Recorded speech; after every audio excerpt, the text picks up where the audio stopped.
Hello दोस्तों, कैसे हैं आप सब। स्वागत है आप सभी का कॉमिक वर्ल्ड 2.0 पर। तो चलिए दोस्तों, शुरू करते हैं अनिल मोहन जी द्वारा लिखित नॉवेल बंधक का अंतिम भाग। कोई और नई खबर? नहीं, हालात स्थिर हैं। रात भर से जहाँ के तहाँ हैं। तभी तीसरा ऑफिसर कह उठा, क्या हम आतंकियों की मांगे मानेंगे?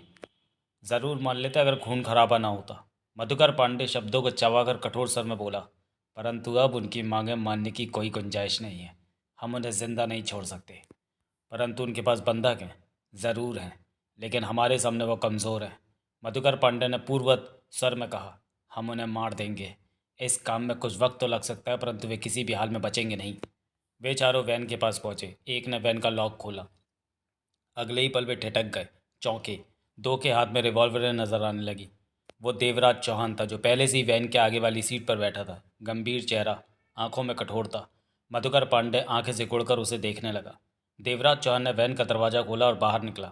बारी बारी चारों को देखा, फिर मधुकर पांडे पर उसकी निगाहें जा टिकी। आप मधुकर पांडे हैं? देवराज चौहान ने पूछा। हाँ, तुम कौन हो? आप स्पेशल फोर्स के चीफ हैं और रात हुई आतंकी घटनाओं को आप ही संभाल रहे हैं? मैंने पूछा, तुम कौन हो और क्या चाहते हो? मधुकर पांडे का स्वर कठोर हो गया। मैं आपसे अकेले में बात करना चाहता हूँ। लेकिन तुम। तभी देवराज चौहान ने जेब से रिवॉल्वर निकाली और नीचे फेंक दी। मधुकर पांडे की आंखें सिकुड़ी। अगर मेरी बात आपको पसंद ना आए तो मैं आपका वक्त खराब नहीं करूँगा, देवराज चौहान ने कहा। मेरे पास ज़रा भी वक्त नहीं। सुन तो लीजिए मेरी बात। कहो। अकेले में। मैं नहीं चाहता कि हमारी बातों के दौरान आपके ये आदमी पास रहे। कम से कम 15 कदम दूर रहने को कह दीजिए। मेरी बात आतंकवादियों से ही वास्ता रखती है, जिन्होंने दिल्ली में खूनी खेल खेला और अब लोगों को बंधक। तुम लोग 15 कदम दूर हो जाओ, मधुकर पांडे ने कहा। हमारी बातें सुनने की चेष्टा न करना। एक ने देवराज चौहान की फेंकी रिवॉल्वर उठा ली। वे सब पीछे हटते चले गए कि उनकी बातें वे न सुन सके। कहो, मधुकर पांडे ने देवराज चौहान से कहा। मेरा वक्त खराब मत करना, जो कहना है जल्दी कहो, पहले अपने बारे में बताओ। मेरा नाम देवराज चौहान है, हिंदुस्तान का माना हुआ डकैती मास्टर। तुम? देवराज चौहान? मधुकर पांडे जोर से चौंका। हाँ, मैं। उसी पल मधुकर पांडे ने रिवॉल्वर निकालकर देवराज चौहान पर तान दी। दूर खड़े मधुकर के साथी सतर्क हुए। देवराज चौहान शांत रहा। अगर तुम सच में वही देवराज चौहान हो तो अपने को गिरफ्तार समझो। वही देवराज चौहान हूँ मैं, जो समझकर तुमने रिवॉल्वर निकाली। लेकिन मेरे बारे में क्या जानते हो? खास नहीं जानता, लेकिन मैंने तुम्हारा नाम सुन रखा। रिवॉल्वर वापस रख लो। मैं देश के लिए खतरनाक नहीं हूँ। मुझे गिरफ्तार करने से तुम्हें कुछ नहीं मिलेगा। उन आतंकवादियों के बारे में सोचो जिन्होंने रात भर से दिल्ली की सड़कों का रंग खून से लाल कर दिया। सैकड़ों निर्दोषों की जान ली और इस वक्त वे लोगों को बंधक बनाए हुए हैं। पूरे देश तो क्या, दुनिया भर की नज़रें हिंदुस्तान पर टिकी है कि अब हिंदुस्तान क्या करता है। जबकि हम चाहते हैं कि वो आतंकवादी और खून खराबा ना करें। बंधक आज़ाद हो जाएं और वो पकड़े जाएं। मधुकर पांडे के होठ भिज गए। इस मामले को तुम संभाल रहे हो? हाँ। मैंने सुना है कि एक आतंकवादी पकड़ा गया है और उसे इसी इमारत में रखा है। ठीक कहा। लेकिन कैसे पता है कि उसे इसी इमारत में रखा है? मैंने मालूम कर लिया। तुम चाहते क्या हो? मधुकर पांडे ने आंखें सिकोड़कर पूछा। मेरा साथी जगमोहन और एक दोस्त सोहनलाल और उसकी पत्नी नानिया रॉयल नाइट क्लब में आतंकवादियों द्वारा बनाए गए बंधकों में शामिल है। मैं उन्हें छुड़ाना चाहता हूँ, देवराज चौहान ने कहा। असंभव। तुम कुछ नहीं कर सकते। वहाँ और लोग भी हैं। मैं ऐसा कुछ नहीं करना चाहता कि लोगों को जान गंवानी पड़े। ऐसा मैं भी नहीं चाहता, लेकिन इस मामले का अंत क्या होगा? मधुकर पांडे देवराज चौहान को देखता रहा। या तो सरकार आतंकवादियों की मांगे मानेगी और बाद में सबको जाने देगी, या फिर तुम्हारी स्पेशल फोर्स उन्हें घेर कर मार देना या पकड़ लेना चाहेगी। ऐसे में आतंकवादी बंधकों को मारना शुरू कर देंगे। अभी नहीं मालूम कि हम क्या करते हैं। पहले उनकी मांगे सुन लें, उसके बाद ही। मेरे पास एक रास्ता है उनसे निपटने का, देवराज चौहान ने गंभीर स्वर में कहा। क्या? इसके लिए तुम्हें मुझ पर पूरा भरोसा करना होगा। मधुकर पांडे के चेहरे पर सोच के भाव आ गए। इस वक्त तुम डकैती मास्टर देवराज चौहान के बारे में ना सोचो, उन आतंकवादियों के बारे में सोचो। हम अपना मामला तो फिर भी निपटा सकते हैं। कोई आफत नहीं आ रही हमारे बीच। पहले आतंकवादियों से निपट लिया जाए तो ठीक रहेगा। तुम इस मामले में अपने साथी दोस्त और उसकी पत्नी की खातिर दखल दे रहे हो। हाँ, लेकिन मुझे उन लोगों की भी चिंता है जो बंधक बने हुए हैं और कभी भी मारे जा सकते हैं। मुझे हिंदुस्तान की भी चिंता है। तुम कुछ नहीं कर सकते। बहुत कुछ कर सकता हूँ मैं, अगर तुम मेरा साथ दो तो। तुम्हारे साथ के बिना मैं कुछ नहीं कर सकता। क्या है तुम्हारे दिमाग में? तुम मेरा साथ दोगे? तुम्हारी प्लानिंग सुने बिना नहीं कह सकता कुछ। मधुकर पांडे की आवाज़ में उलझन थी। तुम्हें मेरा भरोसा करना होगा, आगे की बात का तभी फ़ायदा है। ठीक है, मैं तुम्हारा भरोसा करता हूँ। बोलो, तुम्हारे दिमाग में क्या है? देवराज चौहान ने उसके हाथ में दबी रिवॉल्वर को देखा। मधुकर पांडे ने रिवॉल्वर वापस होलेस्टर में डाल ली। देवराज चौहान ने सिगरेट सुलगाई और कह उठा, तुमने पकड़े गए आतंकवादी से बात की? मुझसे सवाल मत पूछो, अपना प्लान। मधुकर पांडे, मैं आया हूँ तो सब कुछ बताऊंगा। मैंने कहा है मेरा विश्वास करो, परंतु कुछ कहने से पहले मैं कुछ जानना चाहता हूँ। सब बातें होंगी, तुम्हारी बात भी होगी, मेरी भी होगी। बताओ, पकड़े गए आतंकवादी से बात की? हाँ। मधुकर पांडे के होठ बिछ गए। उसने क्या बताया? मुझे सब बताओ, कोई भी बात छूटे नहीं। उसके बाद मैं तुम्हें अपनी योजना बताऊंगा। कहीं मैं तुम्हें खामा तो नहीं कहीं मैं तुमसे खामा तो बात नहीं कर रहा? मुझसे तुम्हें निराशा नहीं मिलेगी। बताओ मुझे, उन आतंकवादियों के बारे में सब कुछ बताओ। वे पाकिस्तानी हैं। कश्मीर, जम्मू, पंजाब, हरियाणा होते हुए वे दिल्ली तक पहुँचे। वे कुल 10 लोग हैं, मधुकर पांडे ने बताया। मेरा भी यही ख्याल था कि वे सीमा पार से आए होंगे, क्योंकि कोई भी हिंदुस्तानी इस तरह गन पकड़कर अपने ही देश के लोगों को नहीं मारेगा। अपने लोगों के साथ कोई इस कदर क्रूरता का व्यवहार नहीं कर सकता। कहते हुए देवराज चौहान के चेहरे पर खतरनाक भाव आ गए थे। सब कुछ कह दो मुझे कि उसने क्या बताया। उसने अपने बाकी के 9 साथियों के नाम बताए। जिस उसका कहना है कि अली नाम के आदमी ने उन्हें सीमा पार के कैंपों में हर तरह की ट्रेनिंग दी है, ऐसी ट्रेनिंग जो किसी सैनिक को दी जाती है। अली ने उन सबको सीमा पार कराई। ये सब करने के पीछे अली का मकसद है, जेलों में बंद आतंकवादियों को छुड़ाना। अब वे बंधकों के दम पर जेलों में बंद अपने साथियों को छुड़ाना चाहेंगे। सैटेलाइट फ़ोन है उनके पास, जिसके दम पर वे अली से बात करते रहते होंगे। अब और क्या? और वो और उसके साथी आतंकवादी पाकिस्तान में कहाँ कहाँ के रहने वाले हैं, उनके पते क्या हैं? पूछताछ जारी है, धीरे धीरे ही बातें सामने आएंगी। अब तुम कहो कि तुम क्या करना चाहते हो, क्या है तुम्हारी? मेरा जो प्लान है, बेशक तुम्हें वो पसंद ना आए, परंतु उसे मान लेने में तुम्हें कोई परेशानी नहीं होनी चाहिए, क्योंकि अपना प्लान बाहर निकालो, मधुकर पांडे ने कहा। और देवराज चौहान अपना प्लान बताने लगा। 6-7 मिनट तक बताता रहा देवराज चौहान। मधुकर पांडे ने बेहद शांति से देवराज चौहान की बात सुनी। देवराज चौहान जब कहकर खामोश हुआ तो मधुकर पांडे क्या उठा, तुमने मेरा कीमती वक्त बर्बाद कर दिया। क्यों? देवराज चौहान का चेहरा शांत था। जो तुम कह रहे हो वो संभव ही नहीं। तुम मेरा साथ दो, मैं संभव बना के दिखा दूंगा। ये नहीं हो सकता, मधुकर पांडे ने उखड़े स्वर में कहा। मैं ऐसा कर सकता हूँ। पागलों वाली बातें मत करो। इसके लिए तुम्हें पाकिस्तान जाना होगा। वहाँ पर जाने कितना वक्त लगता है? वहाँ जो तुम करना चाहते हो वो हो भी सकता है या नहीं, शायद नहीं हो सकता। तुम यूं ही, मैं कर लूँगा, ये मेरा काम है। तुम कानूनी आदमी हो, कानूनी सोच है तुम्हारी, लेकिन मेरी सोच कानूनी नहीं है। मैं कानूनी आदमी नहीं हूँ। तुम खुद को मेरी जगह रखकर सोचो तो समझ जाओगे कि ये काम हो जाएगा। देवराज चौहान कह रहा था, मेरे लिए ये काम करना खास कठिन नहीं, खास तौर से तब जब मेरे खास साथी और मेरे देश वालों को आतंकवादियों ने बंधक बना रखा हो। इस तरह बंधक बिना खून खराबे के आज़ाद हो जाएंगे और वो सब आतंकवादी भी कानून के कब्जे में होंगे। ये काम, तुम्हारा प्लान व्यवहारिक नहीं है। इसमें सबसे बड़ा पेच तो वक्त का है देवराज चौहान। वक्त? हाँ, तुम्हें यह काम करने में वक्त लग सकता है, जबकि यहाँ का कुछ पता नहीं कि कब क्या हो जाए। मधुकर पांडे ने होठ भींचकर कहा। यह बात तुम्हारी सही है। देवराज चौहान गंभीर स्वर में बोला। हम दोनों मिलकर काम करें तो सफल हो सकते हैं। कैसे? आतंकवादियों से बातचीत करते हुए तुम्हें वक्त खपाना होगा इस तरह की। ये मेरे हिस्से का काम नहीं है। मेरा काम आतंकवादियों से बातचीत करना नहीं है, उन्हें ख़त्म करना है। सरकार का काम है आतंकवादियों से बातचीत करना। मैं खुद भी सरकार के अंडर आता हूँ। आखिरी फैसला तो सरकार का ही होगा। तुम्हारा क्या ख्याल है कि सरकार बंदूकों की वजह से आतंकवादियों को जेल से आज़ाद कर देगी? शायद नहीं, क्योंकि रात आए आतंकवादियों ने बहुत खून खराबा किया है। इतना सब होने के बाद उन्हें माफ़ नहीं करेगी सरकार। फिर तो मामला लंबा खिंच जाएगा और इस तरह मेरे को भी वक्त मिल जाएगा। मधुकर पांडे ने देवराज चौहान को देखा। मुझे ये काम करने दो मधुकर पांडे। मुझे नहीं लगता कि इस काम में तुम सफल। मुझे कोशिश कर लेने दो। देवराज चौहान के सर में आग्रह के भाव थे। यह समस्या वाली बात है। जब तक तुम अपना काम पूरा करोगे तब तक तो यहाँ बहुत कुछ हो चुका होगा। मैंने कहा है मुझे कोशिश कर लेने दो। मैं जो करना चाहता हूँ उससे तुम्हें या सरकार को कोई फ़र्क नहीं पड़ता। काम हो गया तो हो गया, नहीं हुआ तो इससे किसी को कोई नुकसान नहीं पहुँचेगा। मैं तो सीमा कैसे पार करोगे? अभी नहीं मालूम। तुम मुझे यहाँ से रवाना करोगे तो मैं आगे का कुछ सोचूंगा। मैं रवाना करूँ? हाँ। पकड़े गए आतंकवादी से तुम खुद पूछताछ करो। उसके साथियों के पते जानो कि पाकिस्तान में वो कहाँ कहाँ रहते हैं। ये सब बातें मुझे बताओगे तो मैं आगे कुछ कर पाऊंगा, देवराज चौहान ने कहा। मधुकर पांडे के होठ भिज गए। जल्दी करो, मेरे पास पहले ही वक्त कम है। तुम जितनी देर लगाओगे उतना ही। बेशक तुम कोशिश कर लो, लेकिन वक्त की बर्बादी के अलावा कुछ भी हासिल नहीं होने वाला तुम्हें। इससे तुम्हारा कुछ नहीं बिगड़ेगा। तुम मेरा वो काम कर दो जो मैंने तुम्हें कहा है। सब आतंकवादियों के पाकिस्तान के पते जानना चाहते हो? देवराज चौहान उसे देखता रहा। ठीक है, मैं बात करता हूँ उस आतंकवादी से, मधुकर पांडे ने कहा और पलटकर वापस चल पड़ा। अपने तीनों साथियों को इशारे के साथ चलने को कहा तो वे भी उसके साथ हो गए। देवराज चौहान वहीं खड़ा रहा। वैन से टेक लगा ली। चेहरे पर गंभीरता थी। जगमोहन, सोहनलाल, नानिया और अन्य बंधुकों को छुड़ाने का जो रास्ता इस वक्त उसे सूझा था, उस पर ही काम करने का फैसला ले लिया था उसने। ये बात अवश्य उसके दिलो दिमाग में थी कि जो काम वो करने जा रहा है उसका अंजाम जाने क्या होता है। 10:10 पर सुबह मधुकर पांडे उन्हीं तीनों साथियों के साथ बाहर निकला। देवराज चौहान वही वैन के पास खड़ा था। मधुकर पांडे उन तीनों साथियों को दूरी छोड़कर देवराज चौहान के पास आया।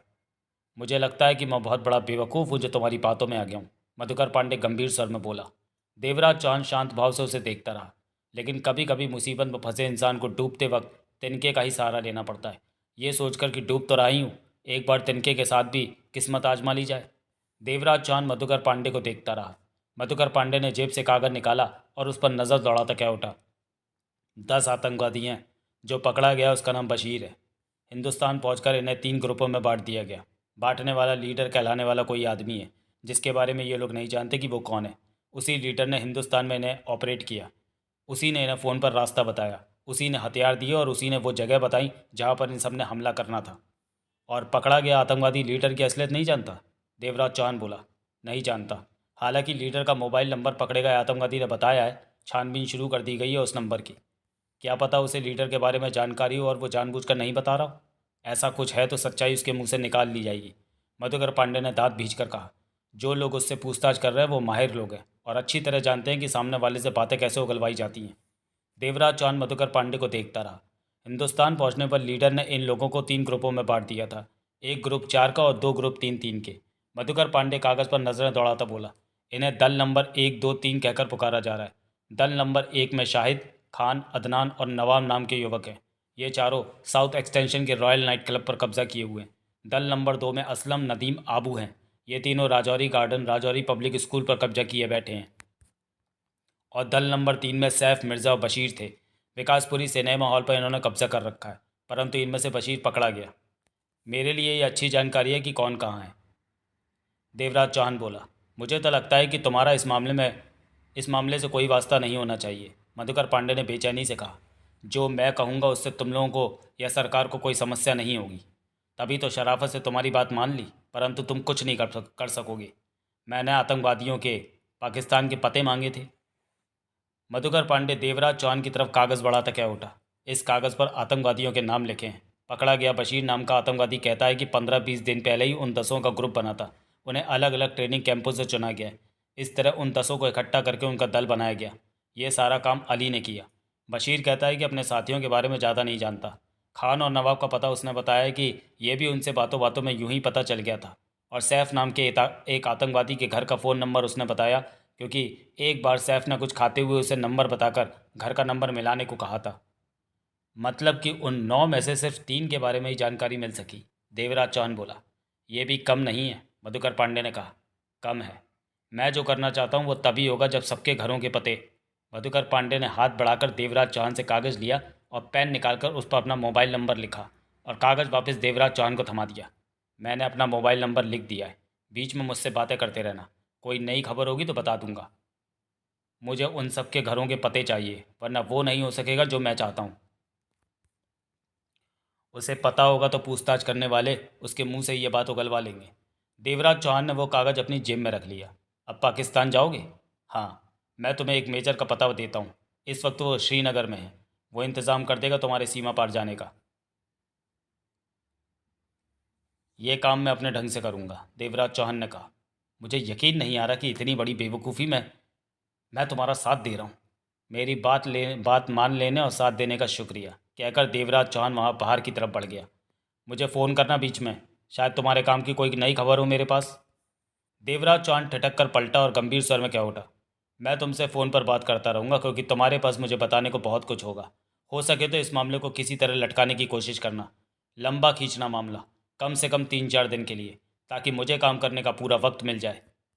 तुम जो करने जा रहे हो उससे मैं अभी सहमत नहीं हूँ, मधुकर पांडे गंभीर और उलझन भरे स्वर में कह उठा।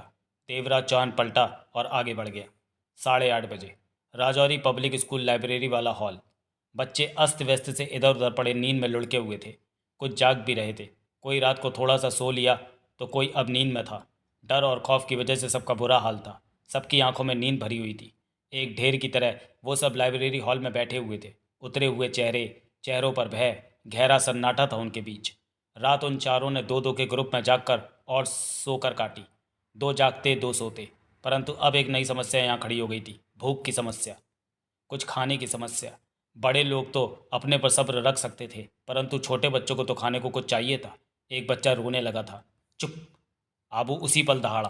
बच्चा और भी जोर से रोने लगा। आबू ने दांत भींचकर एक मैडम से कहा, इसे चुप करा ले, नहीं तो मैं गोली मार दूंगा। मैडम फौरन उसके पास पहुंची, उसे चुप कराने की चेष्टा करने लगी। भूख लगी है, बच्चा सुबकते हुए बोला। तभी दूसरा बच्चा भी कह उठा, मुझे भी भूख लगी है। तीसरा भी ऐसे ही बोला। मैडम ने आबू को देखा। खान इधर ही देख रहा था। बच्चों को भूख लगी है, मैडम ने हिम्मत करके कहा। इन्हें समझा देगी यहाँ कुछ नहीं है खाने को, आबू ने कठोर स्वर में कहा। मैडम आबू को देखती हिचकिचाई। क्या है, बोल बोल, आबू ने कड़वे स्वर में कहा। बच्चे हैं, भूखे हैं, मैडम ने किसी प्रकार कहा। खाली पेट कैसे रह पाएंगे? अभी तो इन्हें चुप रहने को कह, बात की बात में देखेंगे। आबू का स्वर कठोर ही था। असलम एक तरफ सैटेलाइट फ़ोन थामे बैठा था। आबू और नदीम गने थामे बंदूकों के बीच टहल रहे थे। मैडम किसी प्रकार बच्चों को चुप कराने में लग गई थी। आबू नदीम के पास पहुंचा तो नदीम कह उठा, बच्चों को खाने को कुछ ना मिला तो ये रोएंगे, तड़पेंगे।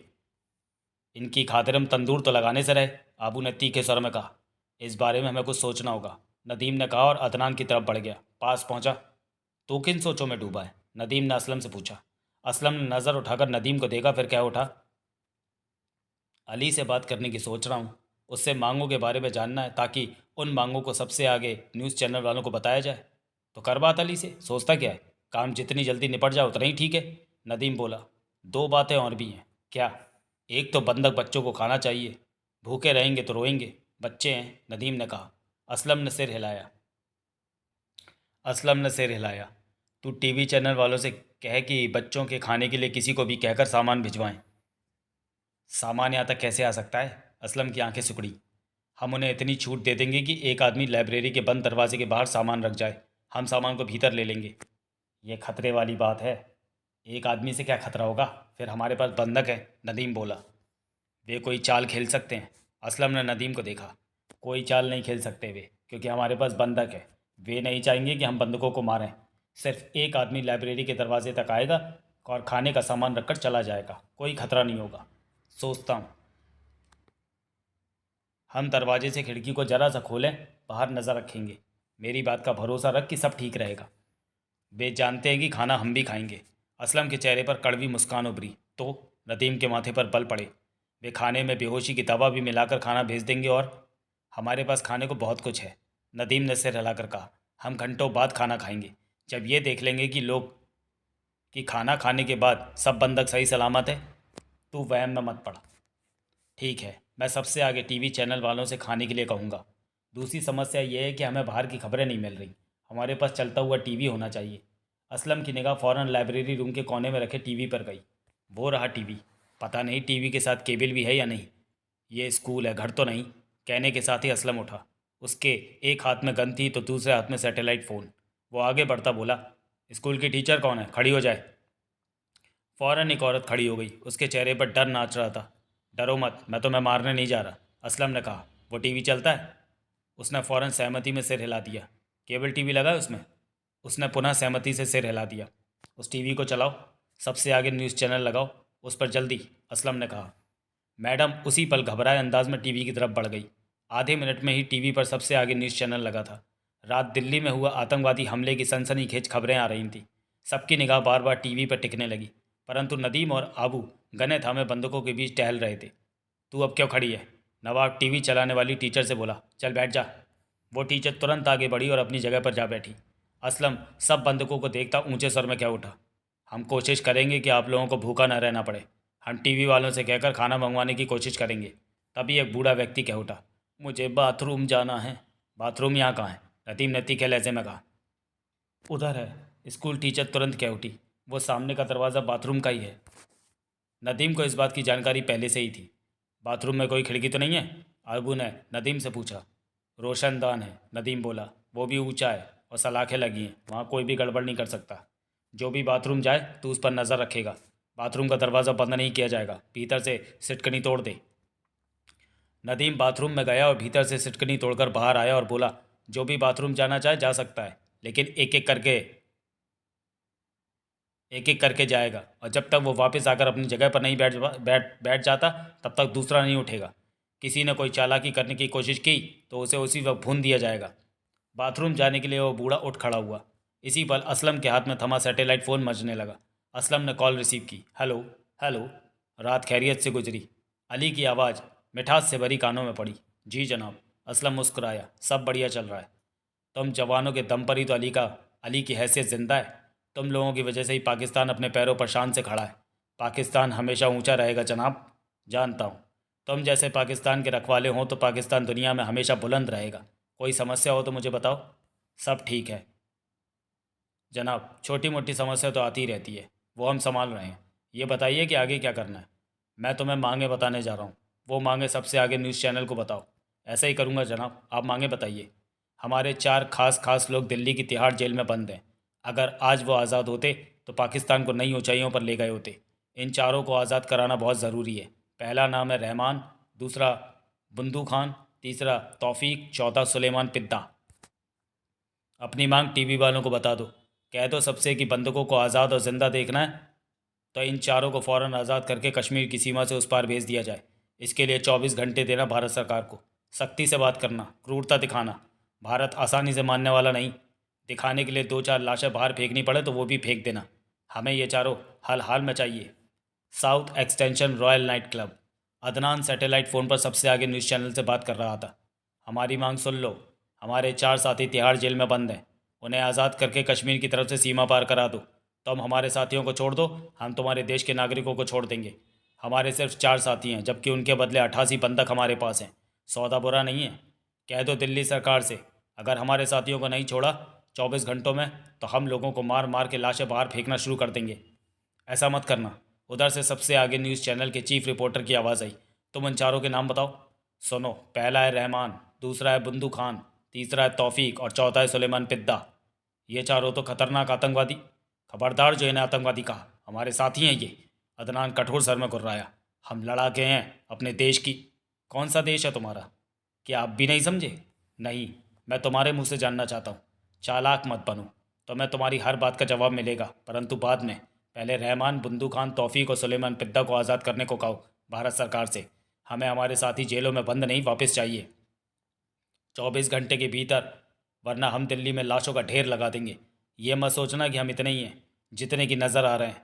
हमारे बहुत से साथी बाहर भी हैं जो दिल्ली को दहला देंगे अगर भारत सरकार ने हमारी बात ना मानी तो। मैं तुम लोगों की बात अभी सरकार से करता। चारों के नाम नोट कर लिए? हाँ बताओ। रहमान, बंदू खान, तौफीक और सुलेमान पिद्दा, उधर से कहा गया। ठीक है, अदनान बोला। ये चारों तिहाड़ जेल में बंद हैं। आज़ाद कराकर क्या करना है इनका? कश्मीर की तरफ से सीमा पार करा देनी है। हाँ, यही कहा था मैंने, ठीक समझे? अदनान ने खतरनाक स्वर में कहा। हमारी बात नहीं मानी गई तो बंदूकों की मौत भारत सरकार के सिर पर होगी। मैं तुम्हें 2 घंटे बाद फ़ोन करूंगा। इसके साथ ही अदनान ने फ़ोन बंद कर दिया। सन्नाटा छाया हुआ था रॉयल नाइट क्लब के हॉल में। सहमे से बैठे बंदूकों की निगाह अदनान पर थी। नवाब अभी अभी नशा लेकर हटा था। शाहिद और खान कने थामे बंदूकों के बीच घूम रहे थे। तभी नवाब ने ऊंचे स्वर में अदनान से कहा, तुम्हारा क्या ख्याल है, हमारी बात मानी जाएगी? नहीं मानी गई तो हम दिल्ली में खून की नदियाँ बहा देंगे। अदनान गुर्राया। कल क्या हमने कम किया? शाहिद की निगाह लाशों के ढेर पर गई। देख तो कैसे एक दूसरे पर लाशें इकट्ठी कर दी गई हैं। लाशों के ढेर में से रह रहकर मोबाइल बजने की तरह तरह के स्वर रात भर से उठ रहे थे। अब तो मोबाइल की आवाज़ें सुनते रहने की आदत सी हो गई थी उन सबको। मैंने पूछा कि तेरे को क्या लगता है कि वो हमारी बात मानेंगे? मानेंगे, अदनान ने दांत भींच कर कहा, लेकिन पहले नखरे दिखाएंगे, परंतु बाद में हमारी बात माननी ही पड़ेगी। तभी एक आदमी हिम्मत करके कह उठा, मुझे बाथरूम जाना है। खान ने माथे पर बल डालकर उसे देखा और कहा, यहीं करते, प्लीज़ मुझे बाथरूम। तभी नवाब गन थामे उठते हुए बोला, इस समस्या को दबाया नहीं जा सकता। बाथरूम की इनकी मांग जायज़ है। चलो मैं तुम्हारे साथ बाथरूम चलता हूँ। बाथरूम का दरवाज़ा बंद मत करने देना, अदनान ने कहा। मैं बाथरूम जाने वाले का पूरा ध्यान रखूँगा। नवाब उस आदमी की तरफ बढ़ गया। उसी पल एक औरत कह उठी, मुझे भूख लगी है। मुझे भी लगी है, एक युवक ने कहा। हो गई इनकी मांगें शुरू। नवाब उस आदमी को बाथरूम ले जाता हंसकर बोला। खान, अदनान और शाहिद की नज़रें मिली। यहाँ किचन किस तरफ है? शाहिद बोला। वहाँ खाना पड़ा हो सकता है। उधर रेस्टोरेंट में किचन है, युवक फ़ौरन कह उठा। वहाँ खाना होगा। तुम चलो मेरे साथ। शाहिद ने युवक की तरफ गन हिलाकर कहा। युवक फौरन उठ खड़ा हुआ। शाहिद उसे लिए रेस्टोरेंट के हॉल की तरफ बढ़ गया। अदनान ने सैटेलाइट फ़ोन एक तरफ रखा और गन थामे बंदूकों के बीच टहलने लगा। खान टहलता हुआ अदनान के करीब पहुंचा और धीमे स्वर में बोला, हिंदुस्तान की सरकार आसानी से हमारी मांगें नहीं मानेगी, लेकिन अंत में तैयार हो जाएगी। अदनान ने जहरीले स्वर में कहा, हमें इन लोगों में से कुछ की लाशें बाहर फेंकनी पड़ेंगी। जितनी दहशत हम बढ़ाएंगे, हमारी मांगें जल्दी मानी जाएंगी। खान बोला, हमें कई तरह के लटके झटके दिखाने पड़ेंगे, तभी तो हमारी मांगों पर गंभीरता से विचार किया जाएगा। ये तो शुरुआत है। बंदूकों में जगमोहन, सोहनलाल और नानिया मौजूद थे। जगमोहन फर्श पर बिछे रेड कारपेट पर लेटा हुआ था। सोहनलाल नानिया पास ही बैठे थे। देवर जी, नानिया धीमे स्वर में बोली, अब मैं तुमसे शादी करने को नहीं कहूँगी। अब क्या हो गया भाभी? जगमोहन का स्वर भी धीमा था। एक बार मैंने तुमसे मिलकर तुम्हें शादी करने को कहा, तुम्हारी वो का एक्सीडेंट हो गया, उसकी जान चली गई। दूसरी बार कहा तो ये सब हो गया। तुम्हारी शादी में खतरनाक चक्कर लिपटा हुआ है, नानिया ने कहा। अब दोबारा शादी करने के लिए मत कहना। कभी नहीं कहूँगी, नानिया ने गहरी सांस ली। शुक्र है, जगमोहन ने गहरी सांस ली। मैं तो तुम्हें बहुत बहादुर समझती थी, नानिया ने आगे कहा। बहादुर? मैंने तो सोचा था कि तुम इन लोगों से निपट लोगे। नहीं निपट सकता, जगमोहन गंभीर स्वर में बोला। मैंने कोई बेवकूफ़ी की तो ये लोग बंदूकों पर गोलियां चला देंगे। क्रूर हैं ये लोग। ये ऐसा क्यों कर रहे हैं? पागल हैं, दिमाग खराब हो गया इनका। इनको कोई समस्या नहीं है, परंतु ये अपनी समस्या खुद खड़ी करते हैं और सोचते हैं कि हिंदुस्तान सरकार, ये जेलों में बंद अपने कैदियों को छुड़ाना चाहते हैं। क्या उन्हें छोड़ दिया जाएगा? मुझे क्या पता। तुम सोहनलाल से क्यों नहीं कहती कि इन हालातों में वो कुछ करे? मैं इनसे भारी काम नहीं लेना चाहती, नानिया ने गहरी सांस लेकर कहा। ये तो तभी खान की दाढ़ बांध उठी। चुप रहो, खामोश रहो। मैं फिर कहता हूँ कि आपस में बात ना की जाए। दो चार को गोलियों से भून दूंगा तो सब समझ में आ जाएगा। बातें करने वाले उसी पल चुप हो गए। नवाब उस व्यक्ति के साथ बाथरूम से वापस आया। वो व्यक्ति अपनी जगह पर बैठा कि दूसरा कह उठा, मुझे बाथरूम जाना है, तू भी चल। नवाब ने मुंह बनाकर कहा, क्या घटिया काम मेरे पल्ले पड़ा है। तभी शाहिद और युवक रेस्टोरेंट की तरफ से आए। युवक ने सब्जी का भरा बड़ा बर्तन उठा रखा था। किचन में इतना खाना पड़ा है कि एक एक बार थोड़ा थोड़ा सब खा सकते हैं। शाहिद ने ऊंचे स्वर में कहा, राम, हाँ श्याम, सब ठीक है? एकदम ठीक है। विकासपुरी का सिनेमा हॉल, सुबह के 9:05। सैफ और मिर्ज़ा बंदूकों पर सख्ती से नज़र रखे हुए थे। चूंकि उनकी संख्या सिर्फ दो ही थी, इसलिए वे रात को ठीक से आराम भी नहीं कर पाए थे। हॉल में मध्यम सी रोशनी जल रही थी। धीमी रोशनी एक दूसरे को देखने के लिए पर्याप्त थी। सुबह होने पर लोगों को बाथरूम जाने और भूख लगने के बारे में कहना पड़ा, तो उन्हें कह दिया गया कि इसी हॉल के एक कोने को बाथरूम के तौर पर इस्तेमाल कर लो। खाने के बारे में स्पष्ट कहा गया कि कोई इंतज़ाम नहीं है, खाना नहीं मिलेगा। सैफ स्क्रीन की तरफ सबसे आगे वाली कुर्सी पर बैठा था। उसके सामने बंधक नीचे फर्श पर बैठे थे। दो औरतों को घबराहट हो रही थी, वे नीचे लेटी हुई थी। उनके पास दो तीन तीमारदार मौजूद थे। मिर्ज़ा पूरे हॉल का चक्कर लगाकर सैफ के पास आ पहुंचा। हॉल में कुर्सियों पर, फर्श पर लाशें ही लाशें बिखरी पड़ी थी। मध्यम रोशनी में भी नज़ारा साफ नज़र आ रहा था लाशों का। न्यूज़ चैनल वालों को फ़ोन किया? मिर्ज़ा ने पूछा। कर दिया। बोल दिया 24 घंटे का वक्त है, उसके बाद हम लोगों को मारना शुरू कर देंगे। सब कह दिया? क्या जवाब दिया उससे सुनकर? वो क्या जवाब देता? वो तो टीवी वाला है, हमारी मांगे भारत सरकार को बताएगा। हमें ये भी तो पता नहीं चल रहा कि बाहर क्या हो रहा है। हमारे पास टीवी होता तो लीडर को फ़ोन करता हूँ, कहकर सैफ ने बगल वाली खाली सीट से सैटेलाइट फ़ोन उठाया और नंबर मिलाने लगा। जल्दी ही लीडर से बात हो गई। मैं दल नंबर 3 से सैफ बोल रहा। पहचान लिया मेरे शेर? लीडर का उत्साह भरा सर कानों में पड़ा। हमारे पास टीवी नहीं है, हमें बाहर की कोई खबर नहीं मिल रही, सैफ ने कहा। तुम लोग मेरे से खबरें लेते रहो। न्यूज़ चैनल में फ़ोन करके अपनी मांगें बता दी? उधर से लीडर ने पूछा। हाँ, ये काम कर दिया, शाबाश। अब सुनो, तुम लोगों ने पूरी दिल्ली में सनसनी फैला दी है। पूरी सरकार परेशान है कि ये क्या हो गया। उन्हें नहीं लगता कि वो मामला संभाल पाएंगे। दिल्ली की सारी मशीनरी बौखलाई सी दौड़ी फिर रही है। लीडर की आवाज़ सैफ के कानों में पड़ी। मतलब कि हमारा मिशन सफल रहा? सफल तो तब रहेगा जब हमारे साथी जेल से छूटकर इस पार पहुंच जाएंगे। हमने मांगे रख दी हैं, उन्हें हमारी मांगें माननी होंगी, सैफ ने दांत भींच कर कहा। एकदम तो नहीं, परंतु धीरे धीरे हमारी मांगें मान ली जाएंगी।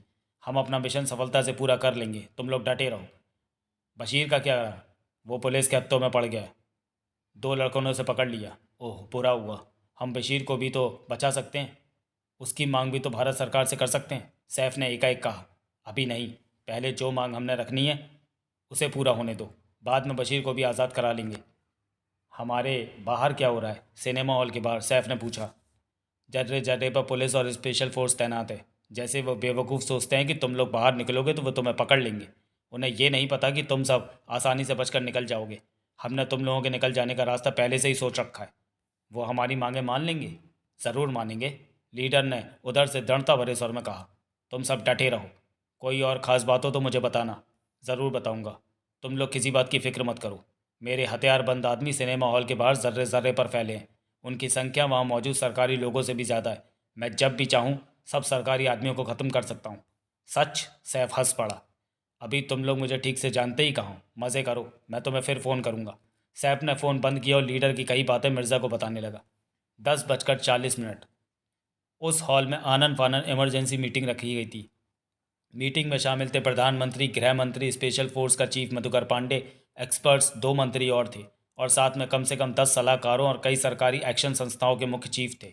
गृह मंत्रालय के कई सीनियर ऑफिसरों के अलावा विपक्ष के 2 नेता भी उस मीटिंग में शामिल थे। प्रधानमंत्री और गृह मंत्री के ऑर्डर के 1 घंटे में सब वहाँ पहुंचे थे। प्रधानमंत्री ने खड़े होकर पीठ पर हाथ बांधे सबको देखते हुए कहा, इस वक्त देश पर अचानक बहुत बड़ी मुसीबत आ गई है। मेरा दिल रो रहा है ये जानकर कि रात रात में आतंकवादियों ने सैकड़ों की जानें ले ली और सैकड़ों को उन्होंने बंधक बना रखा है। हमें इस बारे में फ़ौरन कुछ करना होगा। हम सर, गृह मंत्री ने कहा। उन्होंने मांगे रख दी अपनी। हम उनकी मांगे नहीं मान सकते, प्रधानमंत्री ने स्पष्ट तौर पर कहा। अगर उन्होंने किसी को ना मारा होता तो शायद हम उनकी मांगों पर विचार कर भी लेते, परंतु अब हम उनकी मांगे किसी भी कीमत पर नहीं मान सकते। तो उन लोगों का क्या होगा जिन्हें बंधक बनाया हुआ है? उन्हें हम राम भरोसे नहीं छोड़ सकते, विपक्ष के नेता ने कहा। उनके बारे में ही कोई फैसला लेने के लिए हम इकट्ठे हुए हैं। इन हालातों में कोई भी राजनीति करने की चेष्टा ना करें। बाहर जनता की लाशें बिछी पड़ी हैं, लोगों की जान पर बनी हुई है, और हम पूरी तरह आपके साथ हैं, विपक्ष के नेता ने कहा। लेकिन अब क्या किया जाए? प्रधानमंत्री ने परेशान व्याकुल स्वर में कहा। हमारे पास सबसे बड़ा मुद्दा बंधकों को छुड़ाने का है। गृह मंत्री ने गंभीर स्वर निगाहों से सबको देखते हुए कहा। उन्होंने जिन 4 आतंकवादियों को जेल से आज़ाद करने को कहा है वे चारों बहुत ही खतरनाक हैं। उन्हें छोड़ना मुसीबत मोल लेना है। हम उन्हें नहीं छोड़ेंगे, प्रधानमंत्री ने दो टूक स्वर में कहा। उनके बिना हम बंदूकों को नहीं चढ़ा सकते। तभी गृह मंत्रालय का बड़ा ऑफिसर कह उठा, अभी तक ये बात स्पष्ट नहीं हो पाई है कि ये लोग कौन हैं। स्पष्ट हो चुका है, एक आतंकवादी पकड़ा गया है, उसका नाम बशीर है, मधुकर पांडे ने कहा। उसने बताया कि वो कुल 10 लोग हैं जो कि 3 दलों में बंटकर दिल्ली पहुंचे हैं। पाकिस्तान से अली नाम के आदमी ने इन्हें ट्रेनिंग देकर भेजा है। रॉयल नाइट क्लब में 4 लोग हैं। राजौरी पब्लिक स्कूल में 3 लोग हैं। 3 लोग ही विकासपुरी के सिनेमा हॉल में थे, परंतु उसमें से एक पकड़ा गया। सबके बारे में हमें मालूम है किस नाम का आतंकवादी कौन से दल में शामिल है। तो अब तक क्या किया तुमने? गृह मंत्री ने कहा। मुझे करने का ऑर्डर दीजिए सर, मधुकर पांडे ने दृढ़ स्वर में कहा। नहीं, जल्दबाजी नहीं। हमें बहुत सोच समझ कर आगे बढ़ना होगा। यह बंदूकों की ज़िंदगी का सवाल है। हमारे फैसलों के साथ बहुत सी लोगों की जानें बंधी हैं। हमने ऐसा कोई फैसला नहीं लेना है कि किसी की जान मुसीबत में फंसे, प्रधानमंत्री ने कहा। फिर तो ऐसी स्थिति में हम कोई फैसला नहीं ले सकते। नहीं ले सकते? एक अन्य अधिकारी ने कहा। हमें कूटनीति से काम लेना होगा, मधुकर पांडे ने कहा। कैसे? प्रधानमंत्री ने उसे देखा। मेरे ख्याल में हमें वक्त टपाना चाहिए, ज़्यादा से ज़्यादा वक्त बिता देना चाहिए। आतंकवादियों के साथ बात करके जितना वक्त बीतेगा वे थकते जाएंगे। अभी नया नया मामला शुरू हुआ है, उनमें हिम्मत है। 1-2 दिन बीतने पर जब वे देखेंगे कि कुछ नहीं हो रहा तो वो परेशान होकर वो बंदूकों को भी मार सकते हैं, एक ऑफिसर ने कहा। ऐसा नहीं होगा, वो हमसे बात कर रहे होंगे, हम उन्हें तसल्ली देते रहेंगे, मधुकर पांडे ने कहा। ये बात मुझे जची कि उनसे बात करके वक्त टपाया जाए, विपक्ष के नेता ने कहा। तब तक शायद हमें कोई और रास्ता सूझे। लेकिन उनसे बात करेगा कौन? ऐसा कौन समझदार है जो? मधुकर साहब, गृह मंत्री ने कहा, आप ये काम संभाल सकते हैं क्या? सॉरी सर, मेरे पास पहले ही बहुत काम है। अपने कमांडोज को देखना भी मेरा काम है। मैं ज़्यादा देर उनसे दूर नहीं रह सकता। उन्हें कभी भी मेरी ज़रूरत पड़ सकती है, मधुकर पांडे ने कहा। तभी एक एक्सपर्ट खुराना बोला, ये काम मैं अच्छी तरह कर सकता हूँ। कई नज़रें उसकी तरफ उठी। खुराना 50 बरस का सुलझा हुआ तेज़ दिमाग का इंसान है। ओह यस खुराना, तुम इस काम के लिए बेहतर रहोगे। तुम ही संभालो ये काम। सबसे आगे न्यूज़ चैनल को अपना फ़ोन नंबर दे दो कि तुम्हारा नंबर उन आतंकवादियों को दे दिया जाए, मांगों पर बात करने के लिए। आतंकवादी तुम्हें ही फ़ोन करें। गृह मंत्री जी ने तुरंत फैसला लेते हुए कहा।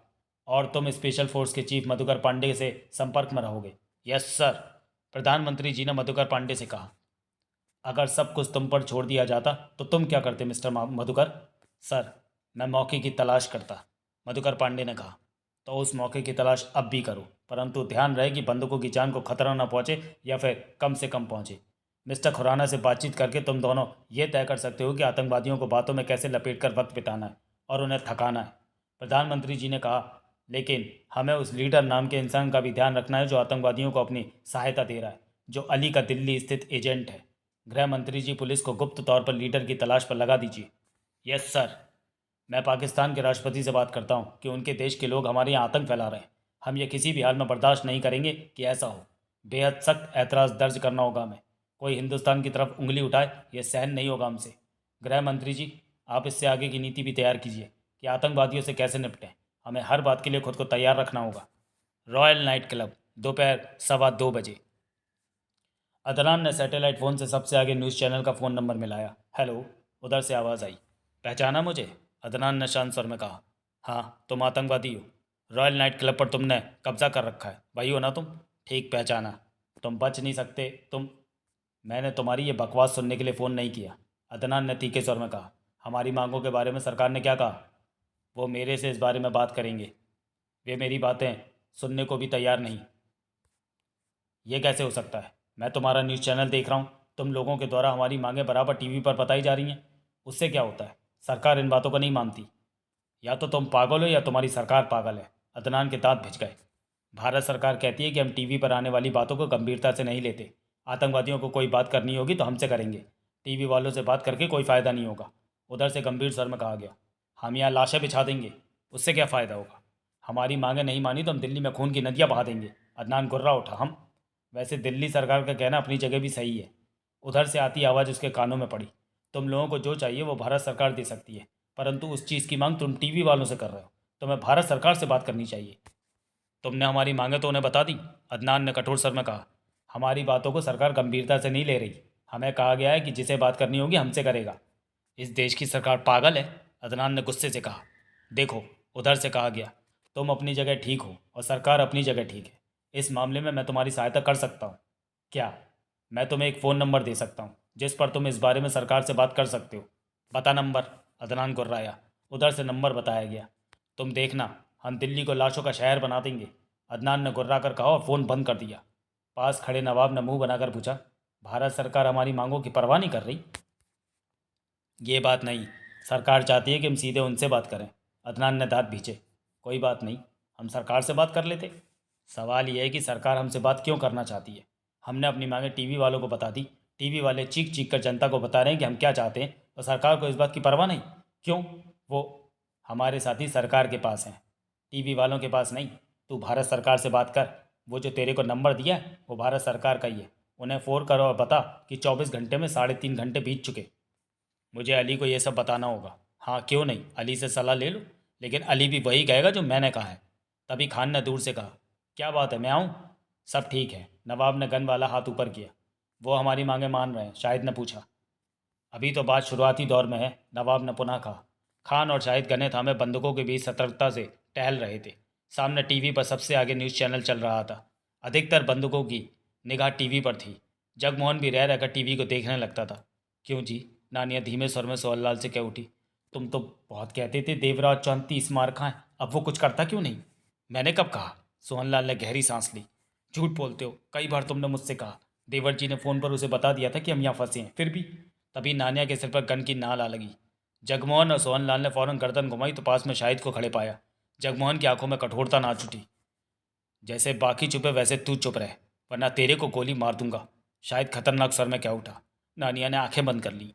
नानिया ने शाहिद ने उसके सिर से गन हटाई और लोगों के बीच रास्ता बनाता आगे बढ़ गया। जगमोहन की खूंखारता भरी निगाह शाहिद पर टिकी रही। तभी खान की कठोर आवाज़ वहाँ गूंजी। सब चुप रहो, जो बात करेगा वो मरेगा। हम तुम सबसे इसलिए प्यार से पेश आ रहे हैं क्योंकि तुम लोग हमारी बातें मान रहे हो। हमसे रहम की उम्मीद मत करना। रात हमने बाहर जो लाशें बिछाई थी वो सब तुमको याद होंगी। अगर मरना नहीं चाहते तो वही करो जो हम कह रहे हैं। अदनान ने अली का नंबर मिलाया। एक बैल बजने के बाद अली की आवाज़ कानों में पड़ी। हेलो जनाब, नमस्कार, मैं अदनान। कैसे हो मेरे शेर, मेरे लाल, मेरे जिगर के टुकड़े? अली का प्यार और मिठास से भरा स्वर कानों में पड़ा। आपकी दया चाहिए, सब ठीक। दया ऊपर वाले की। वो बड़ा करामात साज है। देख रहा है वो ऊपर से कि तुम जाबाज अपने देश को बचाने के लिए जान हथेली पर लेकर कितना खतरा मोल ले रहे हो। वो तुम्हारे साथ है। तुम्हें ताकत देगा कि दुश्मनों को धूल चटा सको। ऊपर वाले को याद करो, अपने काम में लगे रहो। वो तुम्हें सफल करेगा, रोशन करेगा वो तुम्हारा नाम। जी जनाब, अदनान ने गदगद स्वर में कहा। कहो, सब ठीक तो है? जनाब, जैसा आपने कहा हमने वैसा ही किया। सबसे आगे न्यूज़ चैनल को अपनी मांगें बता दी। वो टीवी में भी हमारी मांगों को बता। हाँ, मैं टीवी पर देख रहा हूँ। अली की आवाज़ कानों में पड़ी। फिर क्या हुआ? अब टीवी वालों से हमारी बात हुई तो वे कहते हैं कि सरकार चाहती कि हम उनसे बात करें। उन्होंने हमें सरकार का एक फ़ोन नंबर भी दिया है बात करने के लिए। ये तो हमें परेशान करने वाली बात हुई, अदनान ने कहा। अदनान मेरे बच्चे, हमने अपने साथी हमने अपने जो साथी मांगे हैं वो सरकार के पास हैं, टीवी वालों के पास नहीं। ऐसे में अगर भारत सरकार चाहती है कि हम उनसे बात करें तो हर्ज क्या है? उनसे बात कर लो, अली ने शांत स्वर में कहा। जी जनाब, मैं अभी उस नंबर पर बात करता हूँ। सख्ती से, कठोरता से, क्रूरता से, कहीं भी ढीले मत पड़ना। अली की आवाज़ कानों में पड़ी। मैं समझता हूँ जनाब, मैं अभी उस नंबर पर बात करता हूँ। इसी तरह डटे रहो, सफलता तुम लोगों के कदम चूमेगी। ऊपर वाला तुम्हारे साथ है। ठीक है जनाब। बातचीत खत्म हुई। अदनान ने नवाब को देखा। अली कहता है कि सरकार से बात करो, अदनान बोला। मैंने तो पहले ही कहा था कि सरकार से बात करने में कोई हर्ज नहीं है, नवाब कह उठा। मुझे काजू किशमिश दो खाने को, अदनान ने सोच भरे स्वर में कहा। नवाब ने छोटे बैग से निकालकर अदनान को मुट्ठी भर काजू किशमिश दिए। अदनान ने सारे एक साथ मुंह में डाले और चबाने लगा। चेहरे पर सोच के भाव थे। तेरे को भारत सरकार से बात करने में कोई परेशानी है तो फ़ोन मुझे दे, मैं बात कर लूँगा। अदनान मुस्कुराया नवाब को देखकर और कह उठा। मुझे परेशानी क्यों होने लगी? नवाब ने सिर हिलाकर वहाँ बैठे बंदूकों पर नज़र मारी। अदनान टीवी वालों का दिया भारत सरकार का फ़ोन नंबर मिलाने लगा। दिल्ली परेशान तो हो रही होगी कि ये क्या हो गया। लाशें संभालने में भी परेशानी आई होगी, नवाब हंसकर बोला। अभी तो हमने दिल्ली में और भी कहर बरपाना है, अदनान खतरनाक स्वर में बोला। तभी बंदूकों में बैठी एक औरत कह उठी। मुझे भूख लगी है, मुझे भी खाने को कुछ दो। चुप कर, खान ने उसे घुड़का। जो खाना किचन में था वो खत्म हो चुका है, अब भूखी रहना सीख लो। मैं भूख से मर जाऊंगी। इसी तरह बोलती रही तो हम तुम्हें मार देंगे, शाहिद ने दरिंदगी से कहा। औरत सहम कर चुप हो गई। अदनान फ़ोन लगाने में व्यस्त था जो कि लग नहीं रहा था। ये भूखे रहेंगे तो चिल्लाएंगे, नवाब ने कहा। तेरे को इनके लिए खाने की बात भी करनी चाहिए थी। फ़ोन लगने दो तभी तो करूँगा। अदनान फ़ोन कानों से लगाते कह उठा। तभी दूसरी तरफ बेल जाने लगी। लग गया, अदनान के होठों से निकला। नवाब ने उसे देखा, कहा कुछ नहीं। हेलो। तभी दूसरी तरफ से आती आवाज़ अदनान के कानों में पड़ी। रॉयल नाइट क्लब हमारे कब्ज़े में है, अदनान ने खतरनाक स्वर में कहा। समझ गया मैं कौन बोल रहा हूँ? हाँ। तू भारत सरकार का पिट्ठू है? हाँ, मेरा नाम सुखदेव लाल खुराना है। तुम मुझे खुराना कह सकते हो। खुराना की आवाज़ शांत थी। खुराना? ये क्या नाम हुआ? ये तो बैल के खुरो जैसा कुछ हुआ। हिंदुस्तान में ऐसे ही नाम होते हैं। खुराना की आवाज़ आई। तुम्हारा नाम क्या है? मेरे नाम से तुम्हें क्या मतलब?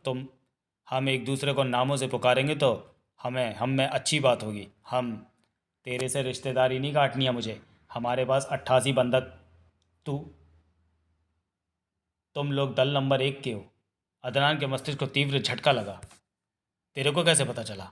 सब पता है। ये भी पता है कि दल नंबर 1 में 4 लोग हैं, खान, नवाब, अदनान और शाहिद। अदनान से कुछ कहते ना बना। उसने आंखें सिकुड़कर नवाब को देखा। नवाब ने इशारे से पूछा कि क्या हुआ? ये सब कुछ तुम्हें कैसे पता चला? हक्का बक्का था अदनान। मुझे तो और भी बातें पता हैं। खुराना के शान शब्द कानों में पड़े। क्या? दल नंबर 2 ने राजौरी पब्लिक स्कूल पर कब्जा कर रखा है। अदनान के होंठ भिज गए। खुराना ने कहना जारी रखा। दल नंबर 2 के 3 सदस्य हैं, असलम, नदीम, आबू। और दल नंबर 3 ने सिनेमा हॉल में लोगों को बंधक बना रखा है। वहाँ भी 3 लोग हैं, सैफ, मिर्जा और बशीर। तुम ये सब कैसे जानते हो? अदनान के चेहरे पर अजीब से भाव आ ठहरे थे। अली कैसा है? खुराना ने पूछा। अली? तुम लोगों का सरदार जिसने तुम्हें भेजा है। कितना पैसा दिया उसने तुम लोगों को? तुम बकवास मत करो। अदनान जोर से गुर्रा उठा। तुम हमारे साथ मिल जाओ, हम तुम्हें मुंह मांगी रकम देंगे। खुराना के शब्दों में आराम के भाव थे। भारत सरकार तुम लोगों को शानदार ज़िंदगी देगी, ऐसी कि तुम लोगों ने वैसी ज़िंदगी के बारे में कभी सोचा भी नहीं होगा। पाकिस्तान में मार काट के अलावा रखा ही क्या है? हर कोई अपना संगठन बनाए जा रहा है, आपस में एक दूसरे को मारे जा रहा है। बर्बाद होने की कगार पर खड़ा है पाकिस्तान। उसे किसी देश ने बर्बाद नहीं किया, पाकिस्तान को अपने ही लोगों ने बर्बाद कर दिया। वो चुप रहो, अदनान दहाड़ उठा। बुरी लगी मेरी बात? खुराना का शांत स्वर अदनान के कानों में पड़ा। भारत सरकार तुम लोगों को इतना पैसा दे सकती है कि तुम लोग दुनिया के किसी भी देश में पूरी ज़िंदगी मज़े से बिता सकते हो। जिस देश में जाओगे वहीं पर तुम्हें पैसा मिल जाएगा। हिंदुस्तान की खूबसूरत लड़कियां तुम्हारे कदमों में रख देंगे। राजा की तरह रहोगे तुम लोग। बंद करो अपनी बकवास, अदनान कुर्रा उठा। अली ने तुम लोगों को मरने के लिए यहाँ भेजा है। अगर तुम उसकी बात मानते रहे तो अपने को किसी भी हालत में बचा नहीं सकोगे। अली भी यही चाहता है कि तुम लोग कुत्ते की मौत मरो हिंदुस्तान में। लेकिन हम तुम्हें एक सुनहरी मौका दे रहे हैं, शानदार ज़िंदगी बिताने का मौका। खुद को हमारे हवाले कर दो, हम तुम सबको दौलत के साथ हिंदुस्तान से बाहर। लगता है तुझे अभी और लाशें देखनी है। अदनान का चेहरा गुस्से से लाल हो रहा था। लाशों की बात कहाँ से आ गई? मैंने तुम्हारी बकवास सुनने के लिए तुम्हें फ़ोन नहीं किया। अदनान ने दांत किटकिटा कर कहा। अगर तुमने बकवास इसी तरह जारी रखी तो हम बंदूकों को मारकर लाशें बाहर फेंकना शुरू कर देंगे। इसमें तुम्हारी अकल ठिकाने आ जाएगी। तुम लोग फंस चुके हो। मान लो कि तुम बंदूकों को मार देते हो, फिर क्या होगा? खुद तो नहीं बच सकोगे। तुम लोग तो, हमें अपनी परवाह नहीं है। तुम सब मेरी बात सुनो, ठीक है? मेरे पास कहने को बहुत कुछ है, परंतु पहले मैं तुम्हारी बात सुनना चाहता हूँ। तुम ही अपनी कहो। लेकिन एक मिनट, तुम्हारा नाम क्या है? नवाब है, शाहिद है, खान है या अदनान है? पहले नाम बताओ। हम एक दूसरे को नाम से पुकार कर बात करें तो अच्छा रहेगा। तू कुत्ता है। अदनान गुर्रा उठा। कई लोग मुझे इसी नाम से पुकारते हैं, लेकिन मैं बुरा नहीं मानता। खुराना के कानों में पड़ने वाले स्वर में मुस्कुराहट आ गई थी। तुम अपना नाम नहीं बताना चाहते तो ना सही, लेकिन गुस्सा मत करो। हमें एक दूसरे के साथ दोस्तों की तरह बातें करनी चाहिए। तुम पाकिस्तान के हो तो क्या हुआ? ये वही पाकिस्तान है जो कभी हिंदुस्तान का हिस्सा हुआ करता था। क्या पता ये दोबारा फिर कभी हिंदुस्तान के साथ ही आ जुड़े। सुबह को भूला शाम को घर लौटाए तो उसे भूला नहीं कहते, गले लगा लेते। तुम सच में कुत्ते हो। अदनान खतरनाक स्वर में कह उठा। अब तुमने मेरी बात गंभीरता से नहीं सुनी तो मैं बंदूकों को मारना शुरू कर दूंगा।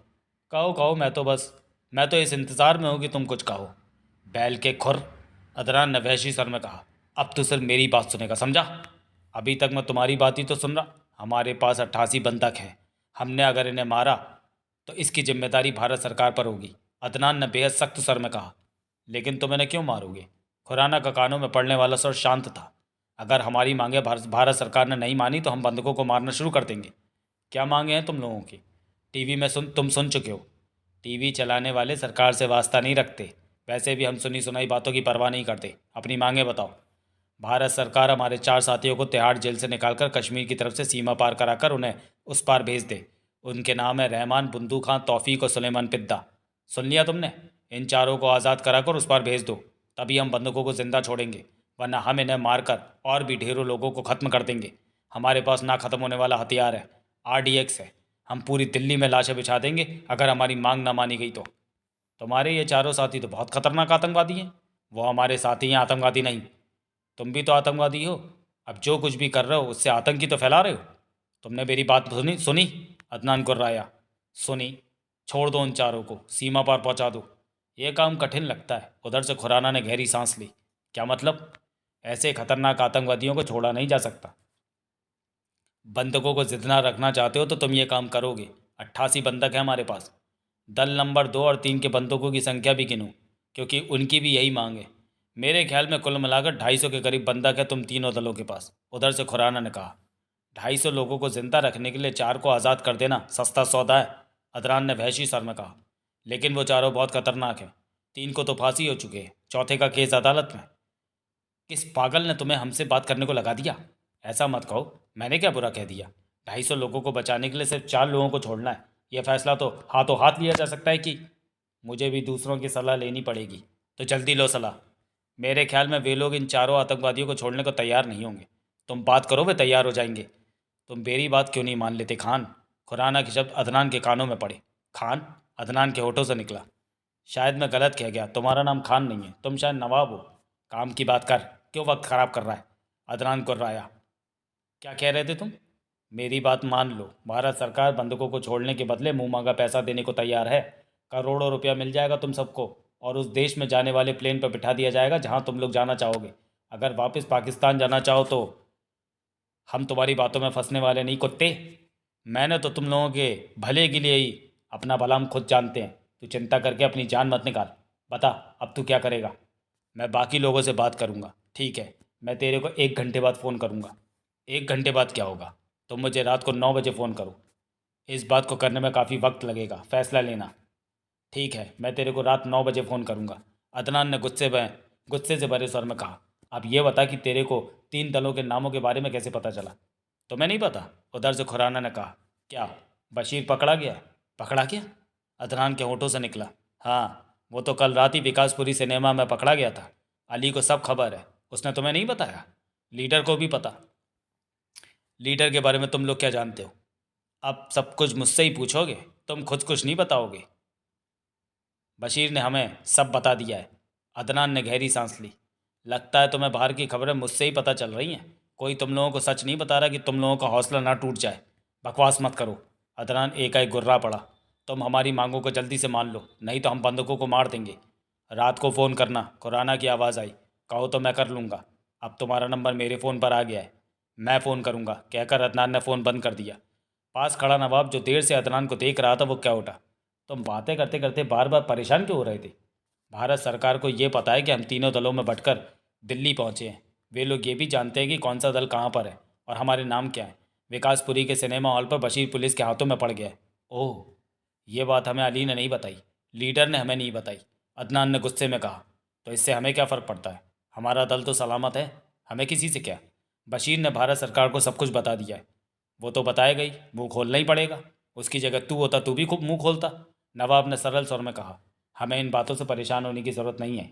ये बता, उसने मांगे सुनकर क्या कहा? यही कि वो अपने लोगों से बात करेगा। अब रात को 9 बजे फ़ोन करूँगा। तूने बंदूकों के खाने के लिए बात नहीं की? रात को करूँगा। तब तक तो भूख प्यास से इनका बुरा हाल हो जाएगा। ये हमें भी तंग करेंगे तो मार देंगे सालों को। अदनान ने दांत पीस कर कहा। ये बंदक ही हमारे मिशन को सफल बनाएंगे। नवाब ने गंभीर स्वर में कहा। इन्हें हमने हर हाल में सलामत रखना है। ये ठीक है तो हम भी सुरक्षित रहेंगे। इनकी वजह से ही तो हम जिंदा हैं। ये ना होते तो भारत सरकार ने हम पर अपनी फ़ौज चढ़ा देनी थी। अदनान के दांत भिजे रहे। चल, उसे फ़ोन करो, बंदूकों के लिए खाने को कह। अदनान ने पुनः खुराना का नंबर मिलाया। हेलो। खुराना की आवाज़ कानों में पड़ी। अगर तुम लोग चाहते हो कि बंदक भूख प्यास से ना मरे तो इनके खाने पीने का इंतज़ाम करो। ठीक है, लेकिन खाना पीना तुम तक हम पहुंचाएंगे कैसे? क्या तुम लोग खाना लेने बाहर आओगे? खुराना ने उधर से कहा। जब खाना तैयार हो तो तैयार हो तब इस बारे में हम फ़ोन पर बात कर लेंगे। ठीक है, खाना तैयार होती मैं तुम्हें फ़ोन करूँगा। मेरी बात मान लो, सारी उम्र सुखी रहोगे। खुराना की आवाज़ कानों में पड़ी। कैसी बात? मुंह मांगी दौलत ले लो और ये मामला यहीं ख़त्म कर दो।